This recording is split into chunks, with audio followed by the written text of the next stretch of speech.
In the hushed stillness of the intensive care unit, the beeps of monitors became a background symphony as Sheila Carter Sharp's chest rose and fell under the stark hospital lights. Hours had passed since the surgeons had stitched her body back together after the bullet tore into her side in that fateful confrontation at Forrester Creations Art Gallery. The tempest of gunfire that left Liam Spencer fighting for his life and an innocent student critically wounded had consumed every mind in Los Angeles. But now, as the storm receded, a single moment cut through the tension like a blade. Sheila blinked, her eyes widening, and she spoke with innocent clarity. "I don't remember any of it, not the shooting, not Luna's betrayal, not my hatred for Steffy." That single declaration shattered the fragile calm in the room. Finn Finnegan, standing at the foot of the bed with a folded chart in his hand, felt as though time itself had stuttered. He had spent the past 24 hours balancing on the edge of hope and despair, praying that his mother's body would hold together long enough for her spirit to find peace. Now he watched the mercurial woman who had wreaked havoc on his life and on the love he shared with Steffy slip into a state of blank innocence, as if the years of scheming, the betrayals, the cold calculations of revenge had been wiped clean like chalk from the blackboard. Finn's heart swelled with cautious wonder. Could this be the miracle of redemption he had always yearned for? Could his mother, forever the architect of heartbreak, truly be reborn, unburdened by guilt and freed from the chains of her own past? Across the room, Steffy Forrester Finnegan's reaction was nothing like her husband's heartfelt relief. She stood rigid, arms crossed over her chest, lips pressed into a line of stoic anger. Memories flashed behind her eyes, the gun that had once been aimed at her by Luna, unleashed by Sheila's fateful lunge. The fire in Sheila's gaze when she'd threatened the Forrester legacy, the countless times Steffy had pleaded for mercy, for understanding, only to be met with lies and manipulation. Now, seeing her sworn enemy awaken with a disarming smile and a sweet, childlike certainty that she harbored no ill will toward anyone, including Steffy herself, Steffy's blood ran cold. She did not see innocence. She saw the greatest con artist she'd ever met, spinning yet another web to escape accountability. Sheila had always been a survivor, and Steffy would not be fooled into believing this fragile facade of amnesia was anything but another weapon in Sheila's arsenal. Finn's features softened as he turned toward Steffy, his eyes pleading. He placed a gentle hand on Sheila's thin arm, careful not to disrupt the foreline, and murmured, "Mom, can you tell me your name?" Sheila smiled as if the question were a loving greeting rather than an interrogation.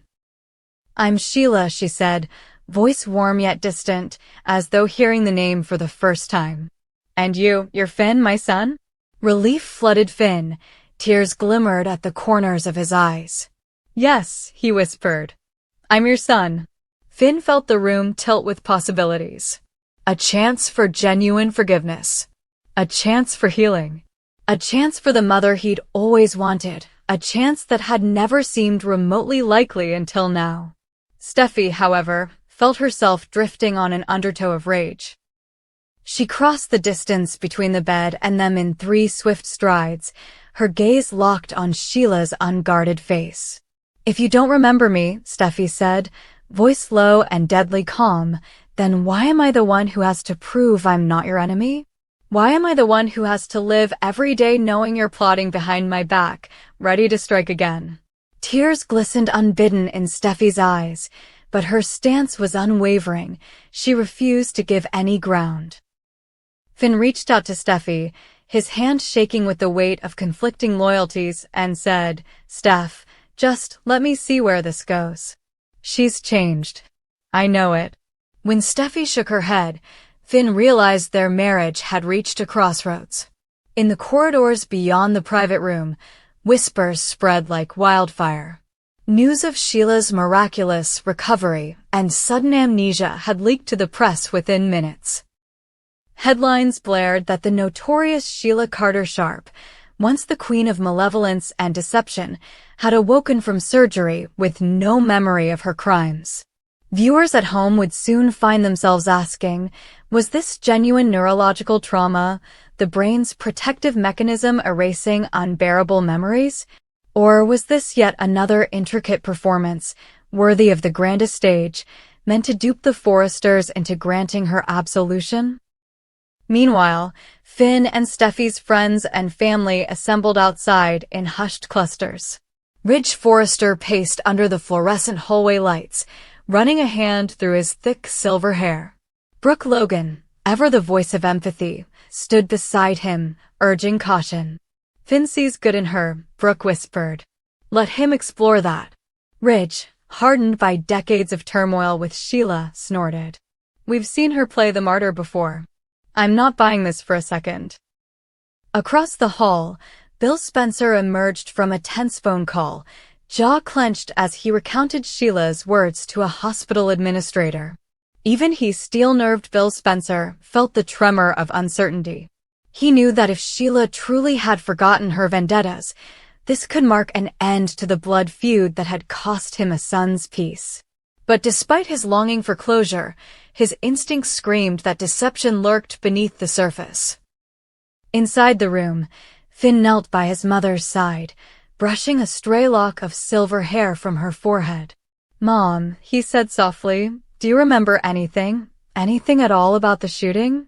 Sheila's brow furrowed, as if scanning a void for hidden answers. No, she replied. I remember pain. I remember fear. But nothing else. Finn's heart clenched at the vulnerability in her voice, at the genuine confusion that trembled on her lips. Somewhere between hope and doubt, he made a silent vow. He would protect this fragile chance at redemption with every fiber of his being. Steffy, arms folded and jaw tight, spoke next. If you're really sorry, you'll tell the police everything. You'll confess your crimes. You'll stand trial. Sheila's head tilted as if considering a puzzle. I don't know what you mean by trial, she said simply. I want to be good. That naive statement was a gauntlet thrown at Steffy's feet. Rage gave way to disbelief. How could someone who had caused so much pain speak of goodness, as if it were as simple as choosing a dress off a rack? Steffy turned to Finn, whose eyes were brimming with tears, and realized that their unity, once forged in love, was now being tested by the same woman who had once driven wedges between them. The battle lines were drawn. Finn, buoyed by a child's faith in a mother's transformation, Steffy, steeled by a survivor's resolve to protect her family from further harm. Their home, once a sanctuary of mutual trust, now echoed with questions they could not yet answer. Would Sheila's amnesia hold? Would the courts buy her story of involuntary forgetfulness? Would Luna, still in custody and awaiting trial for the shooting spree she claimed she never intended, corroborate Sheila's account or expose the ruse? And, perhaps most wrenching of all, could Steffy forgive the mother of her husband if that mother truly had forgotten how to hate? As the day faded into evening, the hospital's lights dimmed for the night shift. Finn remained by Sheila's side, speaking softly of memories they could build anew, holidays they might share, recipes they could learn together, days spent strolling the cliffs of Malibu. He painted a future bright with possibility, seeking to fill the void in her mind with hope rather than hostility. Outside the door, Steffy leaned against the wall, head bowed, tears slipping down her cheeks. In the waiting room, Ridge and Brooke debated whether to intervene. Bill sat alone, cell phone in hand, wrestling with the guilt that had laid him low. In every heart, doubt and longing warred beneath the surface. The bold and the beautiful had never shied away from the messy truths of love and forgiveness, but never before had it shown such raw, unvarnished conflict within a marriage. A conflict born not of infidelity or ambition, but of the fragile fracture between who we were and who we choose to become when memory itself betrays us. Finn and Steffy's marriage, once a testament to unconditional love, now stood on the razor's edge of a question more profound than any they had faced. Can love endure when the past is stolen away? And the promise of a fresh start feels as precarious as a house built on sand? When morning light filtered through the blinds, illuminating Sheila's tranquil face, Finn and Steffy would stand side by side, two hearts intertwined by devotion yet divided by doubt, and face the most dramatic reckoning of their lives. Would they choose to believe in the possibility of true redemption, or would they demand justice that only time and the courts could deliver? The answer would shape not only their future, but the very soul of the Forrester Finnegan legacy. And as viewers prepare for the seismic fallout of this unforgettable chapter, one truth remains clear. In the world of the bold and the beautiful, the only certainty is that nothing and no one will ever be quite the same again. In the tense hush that settled over the hospital wing after Sheila Carter Sharp's emergency surgery, the doctors' faces were drawn and grave as they delivered the unwelcome prognosis. Damage to the spinal cord threatened paralysis and only immediate, intensive rehabilitation or a move to a specialized medical detention facility stood between Sheila and a lifetime of immobility. Lee Finnegan, her years of medical training and her empathy for her patients overriding any personal misgivings, was adamant that Sheila be transferred to a locked-down care center, where security protocols and 24-hour staffing could guard against any relapse into violence while ensuring round-the-clock medical attention. Finn, torn between his professional obligations and his filial duty, saw things differently. He pleaded with Lee to allow Sheila to remain in the hospital under his watch, convinced that no sterile facility could provide the nurturing, compassionate environment he and Steffy could create by her bedside. The confrontation between Lee and Finn crackled with barely restrained emotion, Lee reminding Finn of the danger his mother posed when her darker impulses overcame her better judgment, Finn accusing Lee of treating his mother like a criminal rather than a patient in need of love. And in that battle of wills, Sheila lay unconscious, the future of her body and soul balanced on the razor's edge of their dispute. As news of Lee's campaign to lock Sheila away leaked to the press, social media erupted in vitriolic debate. Hashtags like #FreeSheila clashed with #ProtectPatients, and Lee found herself inundated with threats and hateful messages accusing her of cruelty, of punishing a woman for doing everything in her power to atone for past sins. Each new tweet or comment stung Lee deeper than the last, driving her to retreat into research, poring over old medical files in search of a truth that might stem the tide of online attacks and remind the world why she had fought so hard to secure Sheila's release years ago. Buried in a dusty carton of archived patient records, Lee uncovered the secret she had long hoped would remain hidden. Shortly after Finn's birth, when the infant's congenital heart defect had threatened his life, Lee had orchestrated an unauthorized transplant of a donor heart, bypassing numerous legal and ethical safeguards to save her son. In the years that followed, she had falsified surgical reports, rewritten discharge summaries, and coerced a small circle of trusted colleagues into complicity, ensuring that no trace of the illicit procedure could surface. It had been a crime of love, one she would repeat 1,000 times over to keep Finn alive, but now, in the glare of the media spotlight and the accusations leveled at her for wanting to sequester Sheila, Lee realized that the very act that had defined her as a mother and a healer could be the weapon that brought her down.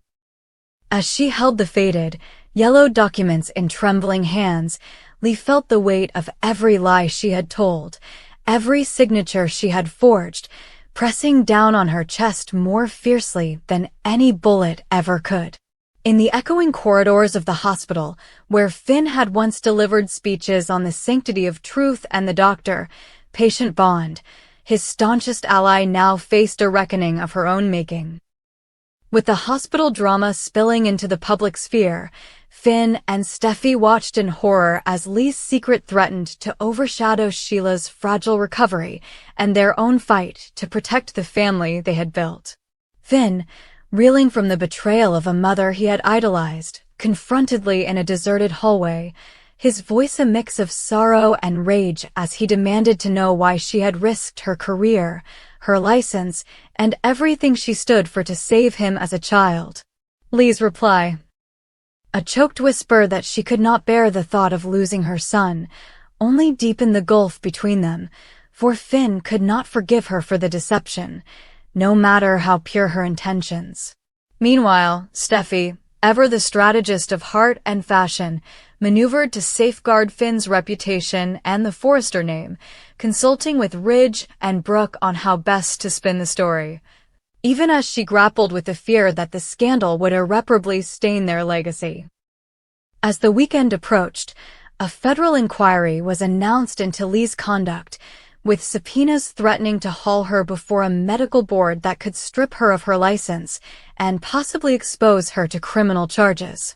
In the shadow of those proceedings, Finn stood at Sheila's bedside, the son she had once risked everything to save now facing the grim prospect of losing his faith in both his mother and the woman who had nurtured him back to health. The bold and the beautiful has never shied away from high-stakes drama, but in this crucible of medical ethics and family loyalty, the stakes have never felt more personal. Will Lee's confession of her long-buried secret win her the compassion of a son who believed in her implicitly, or will it drive them irrevocably apart? Can Finn reconcile the woman who saved his life with the doctor who abandoned her Hippocratic oath, or will the betrayal prove too deep to bridge? And as Sheila teeters on the threshold of paralysis, will the battle over her care become a crucible for the Finnegan legacy, forcing each member of this fractured family to choose between justice and mercy, truth and protection? Tune in as this latest chapter unfolds, for in a world where every life can be saved or sacrificed at the stroke of a pen, the only certainty is that love and deceit remain the most powerful forces of all.